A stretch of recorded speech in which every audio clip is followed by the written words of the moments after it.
হ্যাঁ রে মা, আমি তোর জন্য কেমন পাত্র দেখব? বাবা, আমি ডাক্তার ছেলেকে বিয়ে করব। মারে, তোর জন্য দুটো ডাক্তার পাত্রের সম্বন্ধ এসেছে। একজন হার্টের ডাক্তার আর একজন দাঁতের। কোন পাত্রকে সিলেক্ট করব বলতো? বাবা, দাঁতের ডাক্তারকে সিলেক্ট করো।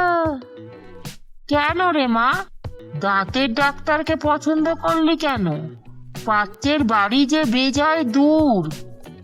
বাবা, আমাদের তো একটা হাট থাকে আর 32টা দাঁত, তাই দাঁতের ডাক্তারের বেশি ইনকাম।